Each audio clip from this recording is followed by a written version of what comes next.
Michelle, and all you other weirdos watching. Happy New Year! It has been one hell of a 2024. It was the year of travel for me, and so back in March, took the best person in the world to Amsterdam, blast, and then went by myself on a solo trip for the very first time to Norway. I had a blast and nearly got blown off a mountain because I did not plan that very well with the weather. Found out that my raincoat is not actually a raincoat. So right now, I'd like to go over another thing that happened in 2024, and that is every book I have read last year in 2024. Every book I've read in 2024. Yay! I also, this is the last year I'm using Goodreads, and I also have started up Storygraph. Can't wait. So my year in books on Goodreads, 6,541 pages read according to this, but it never really does very well trying to count audiobook, etc., and ebook, etc.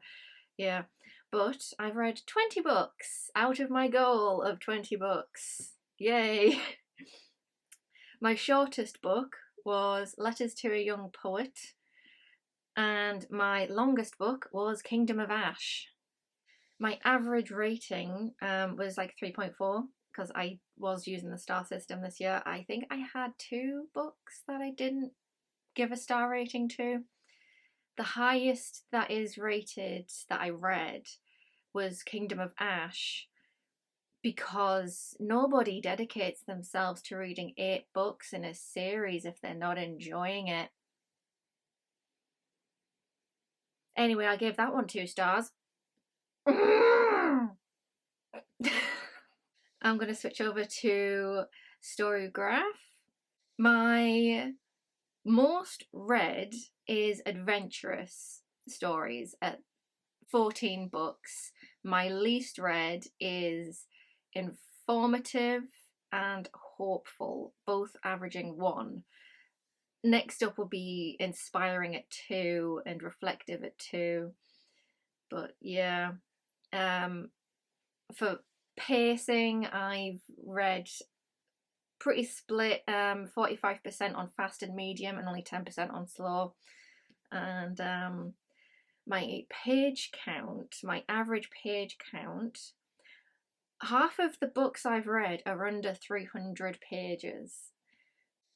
Yeah, I've really tried to like speed read like quick books that I can get my 20 books read before June pretty early on, but it's just like I slowed down because I didn't feel like I was enjoying it. So that's kind of probably why that is on there as the most I've read out of the page count. 10% non-fiction, which is only 2, which I'm guessing is just Letters to a Young Poet and the Mend book. Not surprising, and the rest is just fiction. I don't tend to read or gravitate towards non-fiction.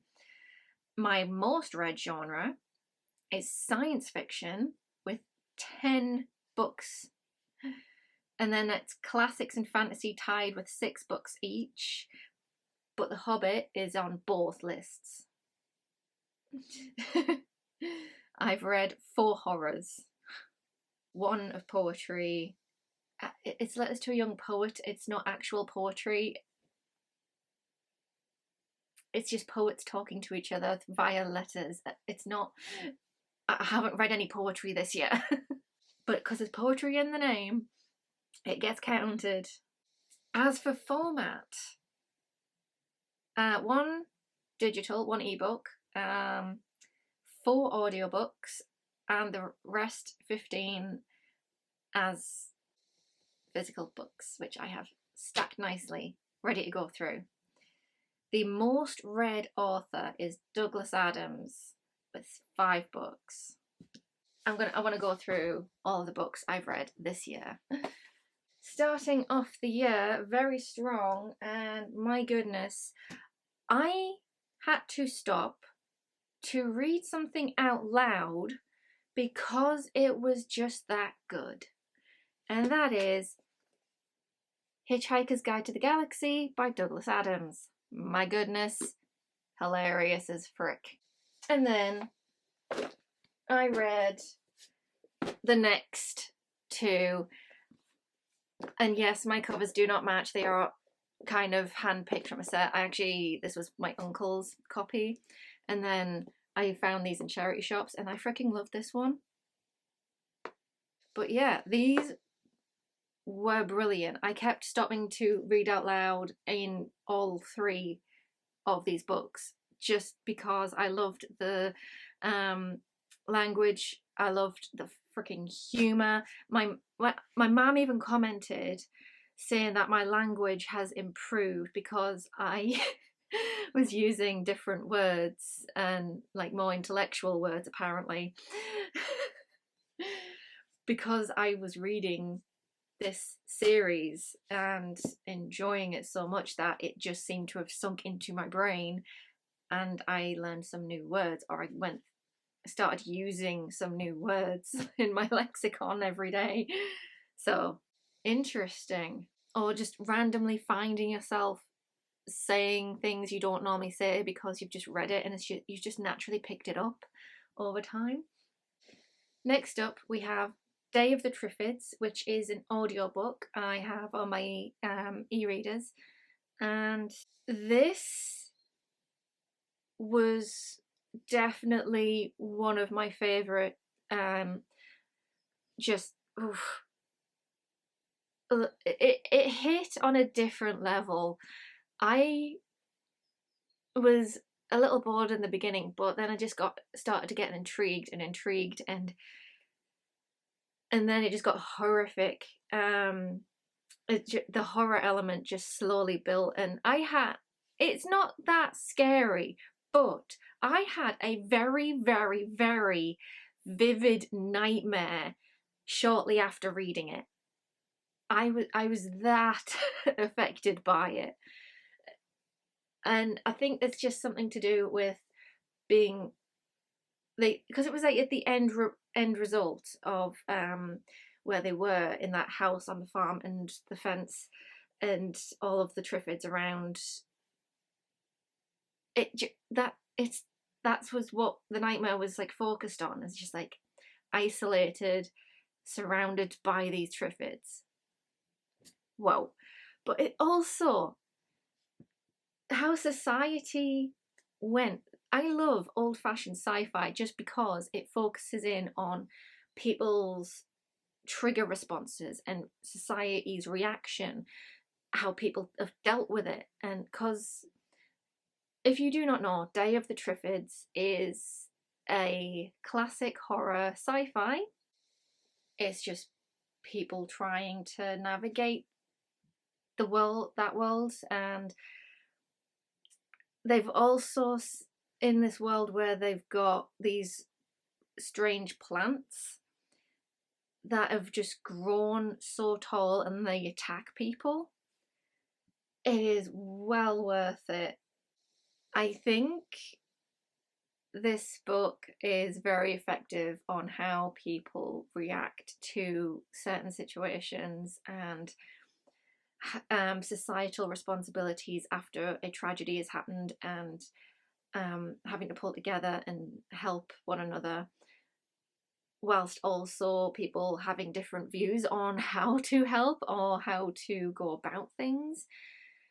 And it's just going from one viewpoint to another viewpoint, and our protagonist is just like going through each scenario, and brilliant freaking story, and I cannot believe it. I think this is like the first time a book's given me an active nightmare.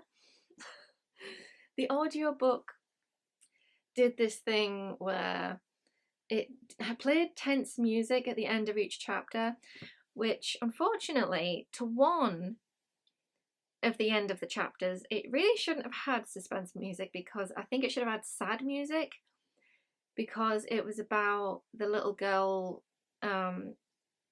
saying her her fears and how sad she is about her family, and the suspense music kind of put a sinister spin on what she was saying, and I was just like, no, this is a sad point, no.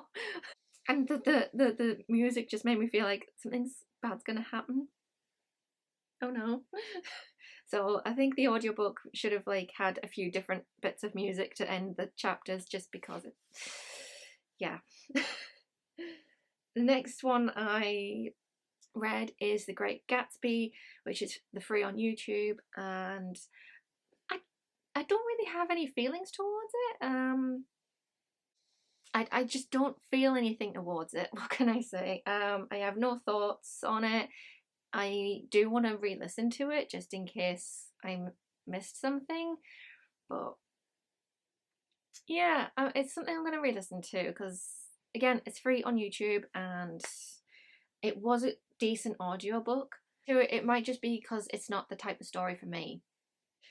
So after I read The Great Gatsby, I listened to the audio drama Doctor Who World by Alex Kingston. It's called The Ruby's Curse. However, I did not enjoy this book.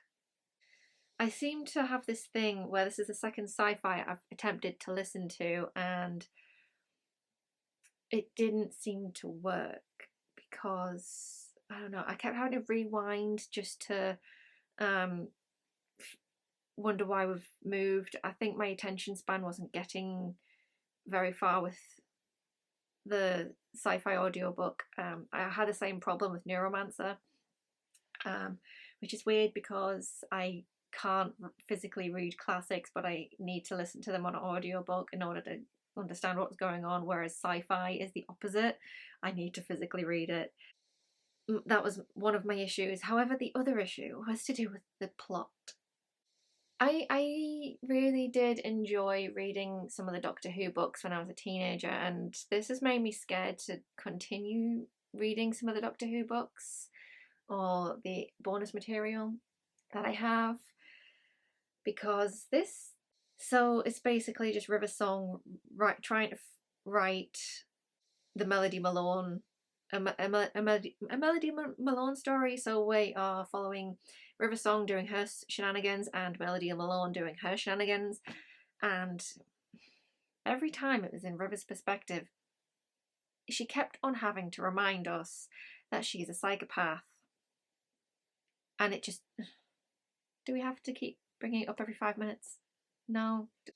It just felt weird, and it just felt like glorifying River Song a bit too much. And it's just like, how many times is she gonna mention that she's an assassin trained psychopath?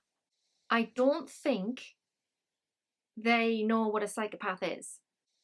I don't see the term psychopath being used very accurately. It's just one of those like self-aggrandizing pieces that I didn't gel with, because it just felt, how many times we're going to hear you say that luckily I'm an assassin's trained psychopath, I'm deadly. It's just like, yeah, get on with it. So basically River Song is trying to write her novel about that character in that book, in that one episode, Melody Malone. I didn't really enjoy Ruby's Curse all that much.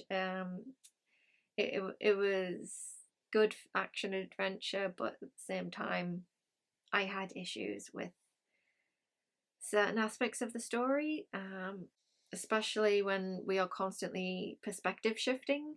I think it needed a bit more focus, this story, because it was all over the place. Like, I do not know how many places we were. That's how all over the place we were. So I think it just needed to either focus on River Song or Melody Malone.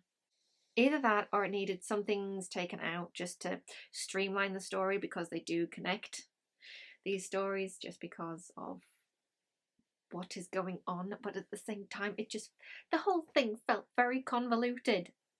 And but I didn't enjoy it, unfortunately. it was a disappointment because I do want to continue on with like the expanded material, because I do have like at my parents' house this like shelf dedicated to Doctor Who books, Doctor Who Big Finish audio dramas that are like all on disc. I've even got some with me here from the first Doctor stories, and I'm just like, I do want to continue with like the expanded universe, and this was like dipping my toes into that, but it just didn't seem the right story to do so, which is a shame because I don't know. It's like one of those characters that are great when they're in the story supporting, but when it's their own story, it seems unsure of herself in a way, because she kept. It's because of the constant. By the way, I'm a psychopath. I'm very trained, and it just felt very unsure of herself for some stupid reason. It was a disappointment because I was looking forward to it, but I can't like everything, so can't like every episode either. Anyway, I should probably move on. The next book I read, I did have a physical copy, but then I got rid of it because I it's kind of like the reverse of one of the other books, The Yellow Wallpaper, where I listened to The Yellow Wallpaper before buying the copy because I liked it that much. This is, I was trying to read the physical copy and then had to switch to audio because I wasn't liking it very much. Cause it was just taking me too long to get through. I don't have much feelings on it. Besides, I'm gonna try re-listening to it again, like The Great Gatsby. I don't know. I feel like I need to retrain my brain to listen to certain things and not get pulled all over the place, because I did feel. I feel like I should have listened to the audiobook from the start, because I maybe would have gotten better things out of it. Whereas if I read Ruby and the Smoke, or if I read The Ruby's Curse, I probably would have gotten a lot more out of it. It's like the certain stories I need to swap mediums. Like with classics, I need to listen to them rather than read them. Sci-fi, I tried listening to Neuromancer, can't. I need to read it. I need the physical copy so I can not. I can go at it at my own pace and I can actually go through what is happening. I think these two books are the classic example of what went wrong, of why my enjoyment was off. So we've got the Carmilla classic vampire story. We have classic tale that I was reading instead of listening to, and at the very end I switched. I should have maybe done that from the start, like started at the beginning instead of where I dropped off at the book. And I maybe should have found a physical copy of The Ruby's Curse, even if I don't think there is a physical copy, but I don't know, maybe. I think science fiction is just easier to read physically for me. Don't know why. I seem to gel like that. So I'm going to be re-listening to The Great Gatsby and Carmilla this year, because it's just not. I just don't have an opinion on them, and whereas I just didn't like Ruby's Curse. I don't know, very weird. That is the weirdest amount of like spiel I don't even know if it's coherent. I am very sorry. I'm very, very sorry. I was kind of going into Carmilla with the great expectations that this is the lesbian vampire story that everybody keeps talking about, and I just kept getting a little bored because of there is nothing happening for so long, and we are in the perspective of a very young woman who is bored and is in desperate need of a friend. Enter Carmilla, and it just shenanigans ensue, and I think I'm going to give this another go, just because again I feel like I don't have enough thoughts on it. but it's more like I think I've got a problem with classics if I've also got not that many thoughts with Great Gatsby. So I'm just gonna re-listen to them and maybe try and absorb them a bit more. So I think that's probably why I avoid giving this a rating, just because I want to just try again, see if my opinion, if I get an opinion, more like, not if my opinion changes, no, if I get an opinion. But next book I have is The Mend book. I actually used this to reference when I was trying to mend one of my jackets. But yeah. At the very beginning, there's a nice history on mending clothes, and then it goes into projects that are currently happening. Well, I say currently, this was, when was it published? It was current from of published, 2020. But yeah, it talks about how what people are currently doing as of when this was published. But I do think I've seen solar punk trend videos happen. I've seen all of one, but it's just like making men's to your clothes and calling it solar punk, which is pretty cool.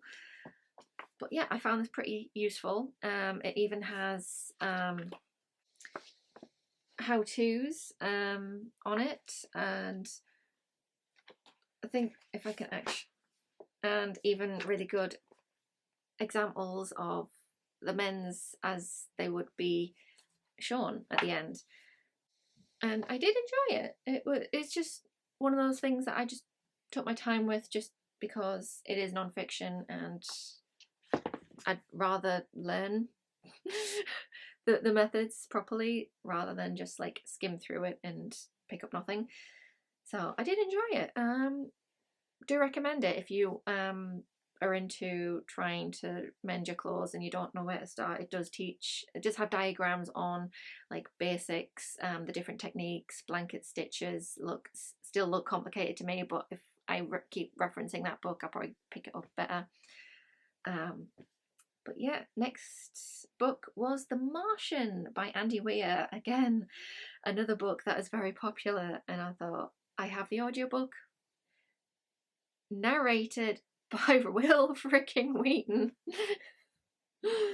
I think this is probably why I enjoyed it so much. It was a very good book. I came into it knowing the film, and so it was very interesting seeing where it diverged from the book and how the extra stuff he's got to deal with as well.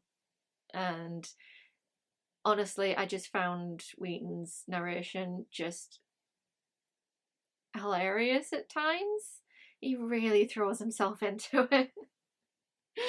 I know the Disheveled Goblin hates it, but I quite found it funny. So I did really enjoy The Martian. On a slightly lesser good note, so we're back with Douglas Adams, the Hitchhiker's Guide series. So long and thanks for all the fish. That song was in my head so much, but unfortunately, I don't even know what to say about this thing, except I don't know what happened. The first 3 books were amazing, and then it went downhill.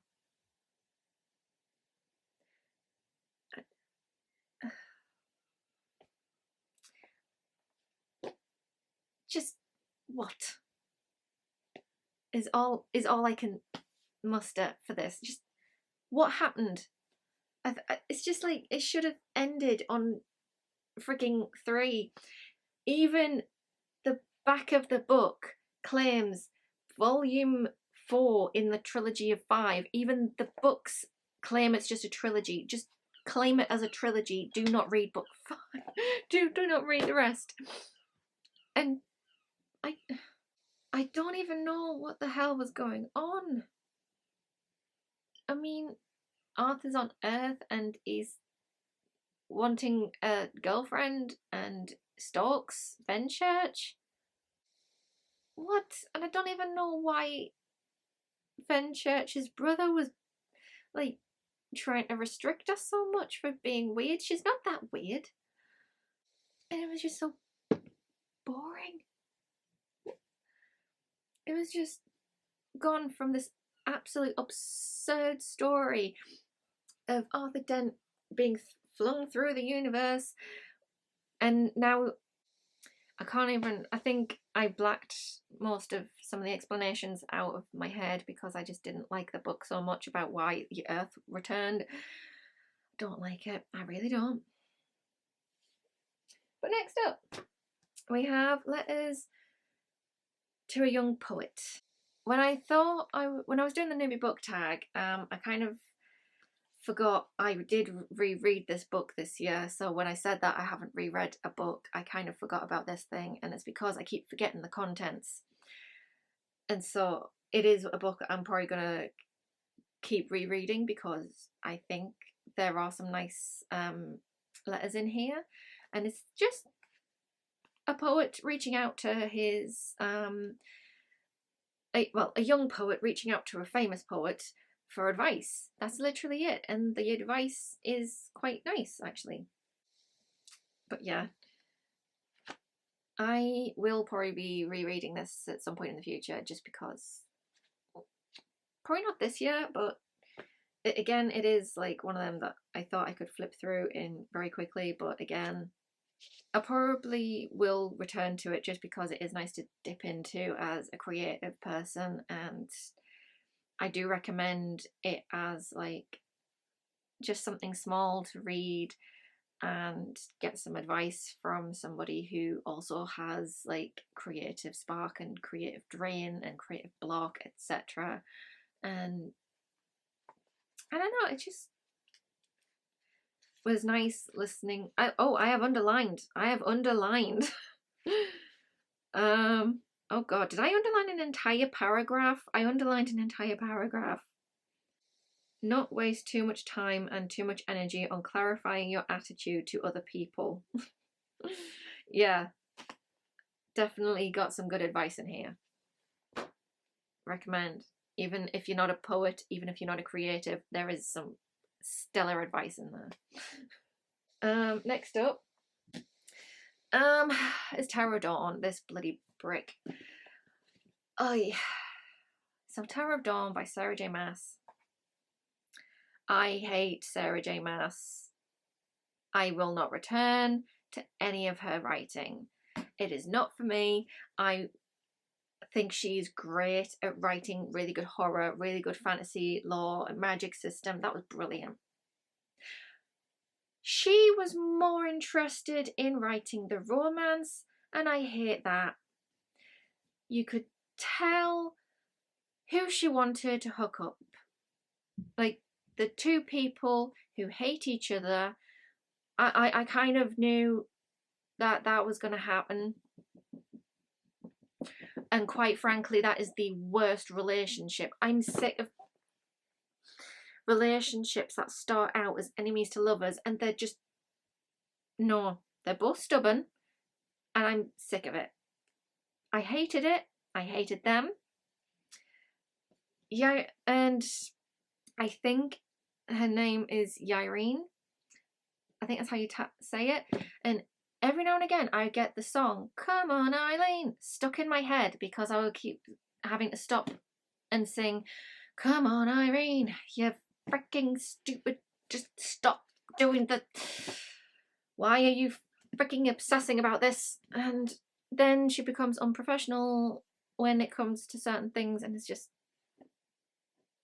can we just have competent people when they are dealing with like stuff that, it's like every time there's like a romance, they kind of become slightly incompetent in their job. I don't like that trend at all. Just so I kind of lost the plot. The only romance I have liked of Sarah J Maas was Nesrin's, and the Rook guy. That felt genuine, but it just still kind of came down to having the same stuff when muscles were explained. Getting very sick and tired of having muscles explained. So yeah, I wanted to finish this series before I turned 30. The book before this kind of wrecked us, and apparently I'm supposed to read those two at the same time. I did not know that, and I did not care. They're both terrible. I got very annoyed at them. I just, if you like it, good for you. I kind of just got invested in the world building and the magic system to just not put it down. I just needed to know what was going on. That was kind of why I didn't stop. I didn't DNF the series because of that. And once again, my curiosity got the better of me because I continued on with the trilogy of 5 of Douglas Adams' Mostly Harmless. This nearly had something because I really did enjoy the fact that Arthur was just making sandwiches. It kind of made me hungry. It just made me hungry, but didn't at all help it. And there's also that thing in this book about Trillian. She wanted to be a parent, but didn't want to parent while she was working. Like, it just frustrated us.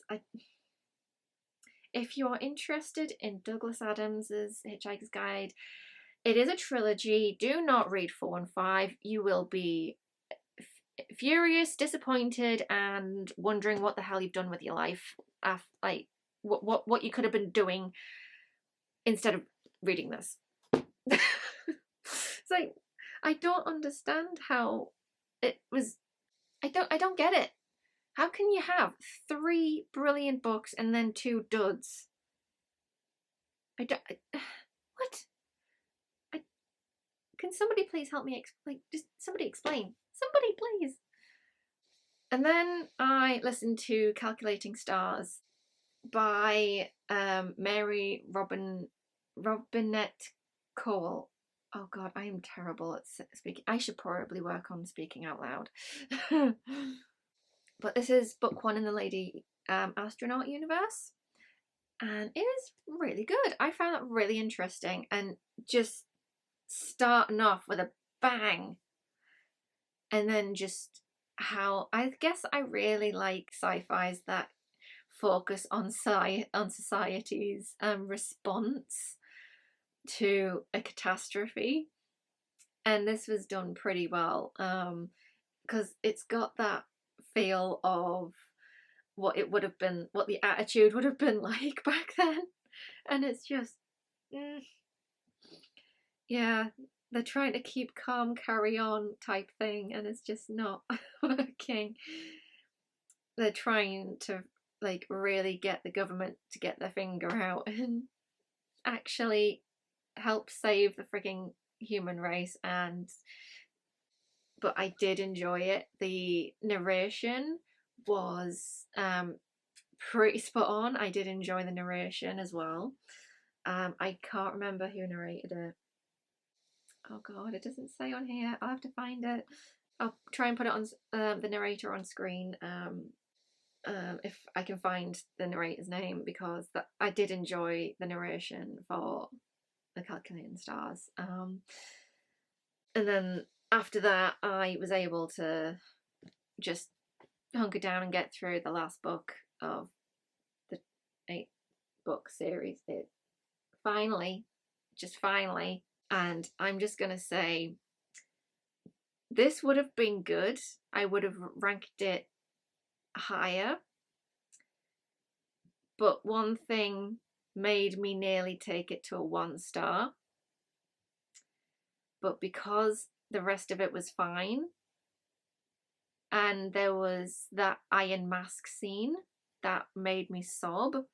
I couldn't keep it at 1 star, but at the same time, I couldn't give it that 3-star, because what the hell are you doing when Sarah, why give and why Lysandra, you can't just pair her off with the guy that threw her out into the snow naked. I mean, at least you gave her that one agency thing, or that one scene where she turned him down the first time, but then seek him out later on because of the freaking thing, because they think they're going to die the next day in the next battle. But just give... There is a Supernatural episode that does it way better, where they're about to go up against the devil the next day, and Dean goes to Jo trying to get, and Jo's just like, no, if this is indeed our last night on Earth, I'm gonna spend it with something called self-respect. And you give Lysandra no self-respect. Seriously. I'm just, yeah. I think Lysandra deserved way better than what she got. That is just... Adian, don't know how you pronounce his name, is an ass. All in all, I thought the protagonist was a trooper in this one, less annoying than some of the other times she's been in this, and I got very annoyed at that Maas really wanted Dorian and Manon together. I hated it in Empire of Storms, and I really hated it here. Manon is the true main character of the story because she's badass and I love her, but I don't like why is she getting paired off, and why that guy? I mean, Empire of Storms, it just ruined it. And in this one, we get a bit more of it, and I'm glad they didn't end up explicitly together, but it was open-ended. Didn't like it. Did not like it. Basically, to sum up, this book annoyed me because of the relationships. The romantic relationships were just too... I bet if I read around a bit, I could probably find healthier relationships. The action was fine. I enjoyed the battle at the end. I'm glad I finished this series before I turned 30, because I was just done with it. I kind of took many breaks from it because it was bad. Basically, that author, Sarah J Maas, not for me. If you like her, you like that, power to you, but no. She annoys me too much. I think if she wrote a horror book and didn't have any romance in it, I'd read it. That is one thing I know she can do pretty effectively. Even on just a few pages, I can be scared out of my mind. But I don't want to read through romance to get to that. So, yeah. Next up, we have Blake Crouch's Recursion, which is the only ebook I read. I was reading this in a park, and I stopped reading just to say out loud, after the science of what the time travel aspect was explained and how they were time traveling, I stopped and said out loud, that is the dumbest thing ever. Just like, I've already expressed how a Doctor Who fan I am. I'm used to like wibbly wobbly shenanigans, but recursion, right? So I liked the action, brilliant action. I was on the edge of my seat, some of it, but and it opens brilliantly. Just the false memory syndrome. What is it? How does it work? What is it? And like a disease that's going around. What is it? Contagious, etc. It opened up brilliantly, and it just kind of, when you find out how they are doing it, it makes no sense. It is dumb. I did not like that at all. Just, I anyway. I just want to move on because I think I lost brain cells reading the explanation of how they were doing the sciencey stuff. I felt like I was losing the brain cells. But next up we have Looking Glass by Christina Henry. These are 4 short stories following on from the Alice and Red Queen. So it's kind of like a continuous trilogy type thing. It is the conclusion of an SA survivor story. So at the very beginning in Alice, you kind of see like her at the beginning of that assault and her start of the recovery, and her coming into her own power, her own agency. And this kind of is supposed to be the end of that, I think.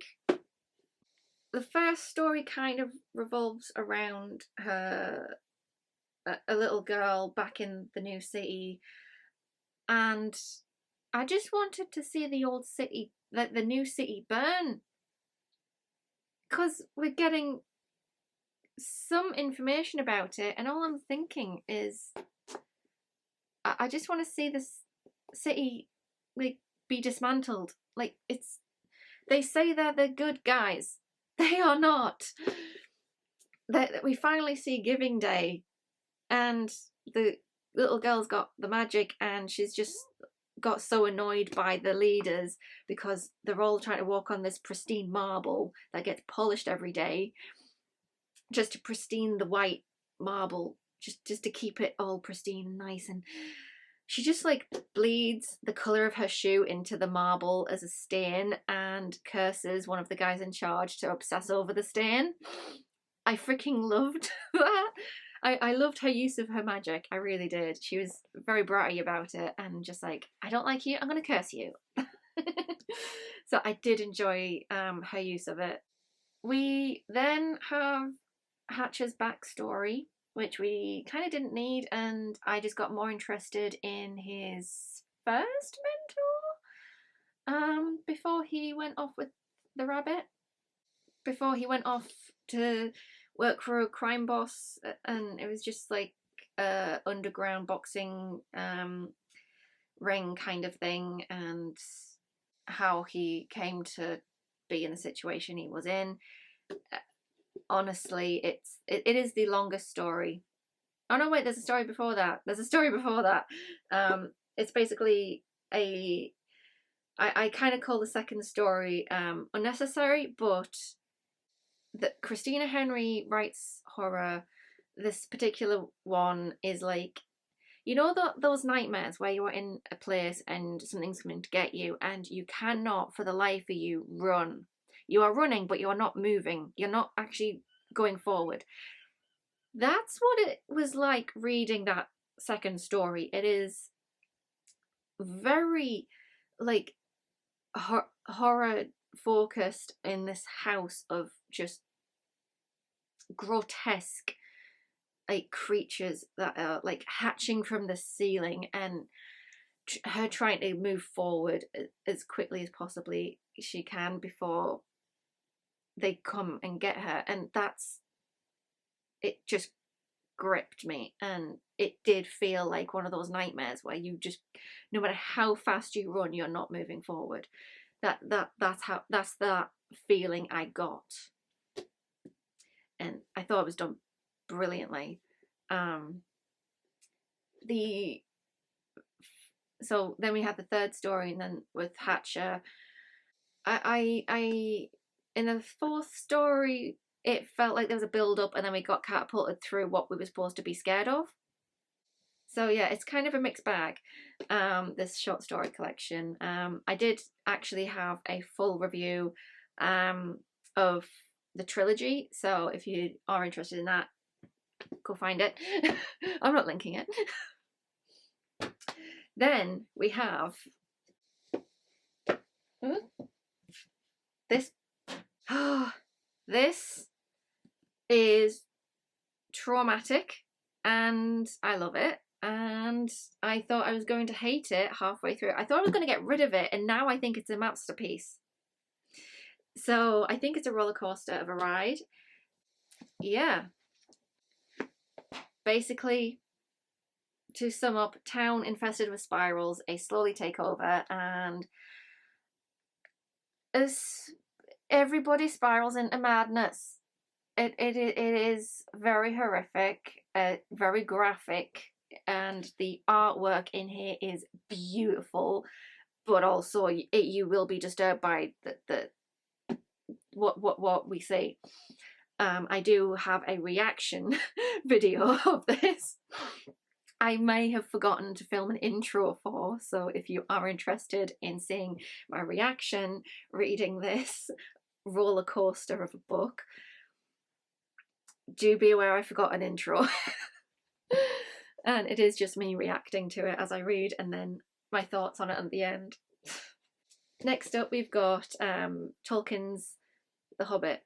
I took my time with this one because my dyslexia was not happy with the writing, because again, classics, my brain doesn't gel.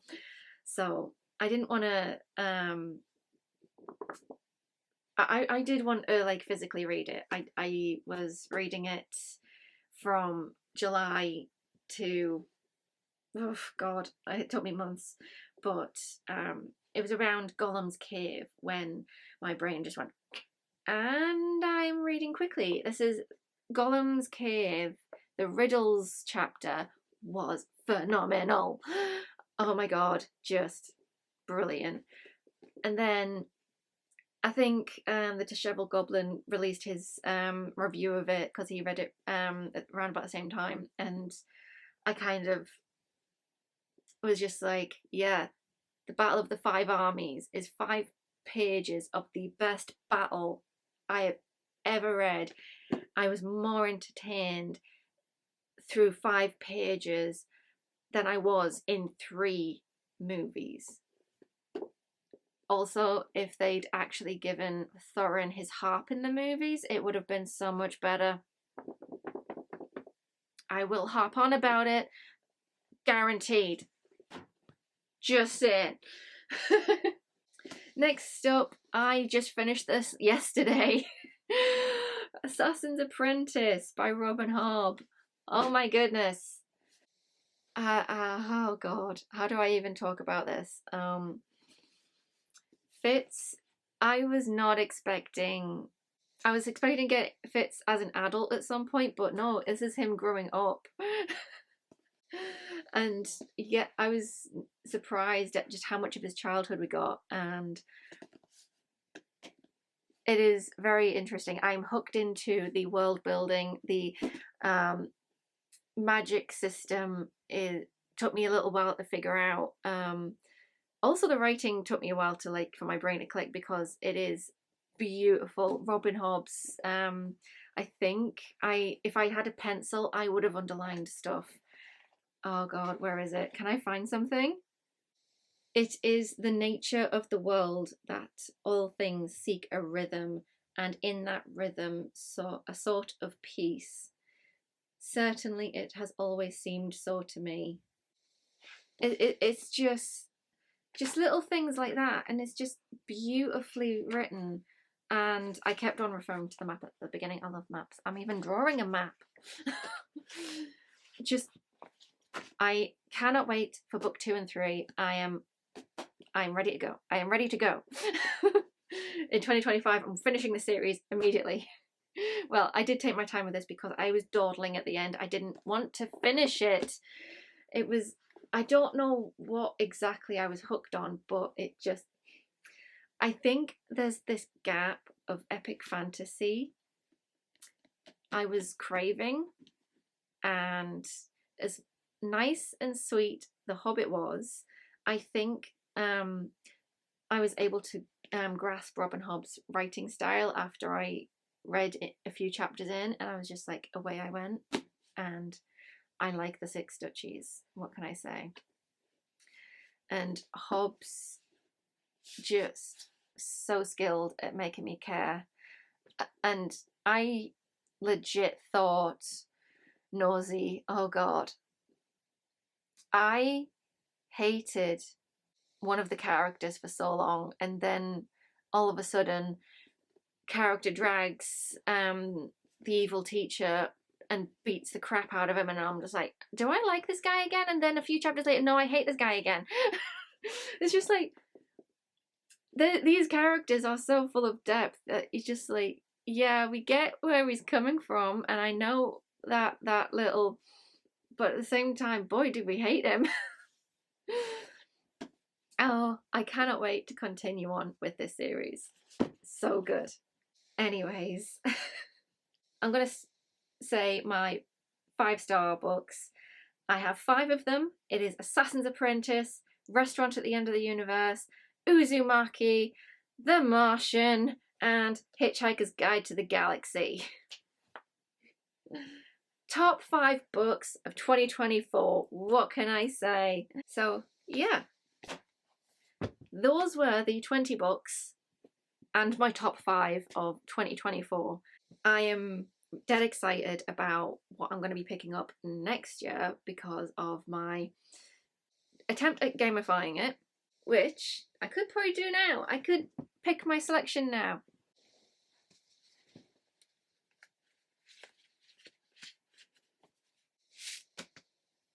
I dropped one. There we go.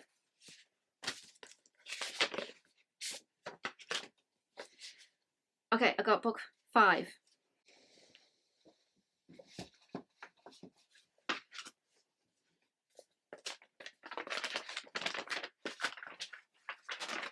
The non-fiction is No One Is Talking About This by Patricia Lockwood. Da-da. And I got this little cutesy. Oh! I'll be reading the Poison Study series. That's a fantasy trilogy.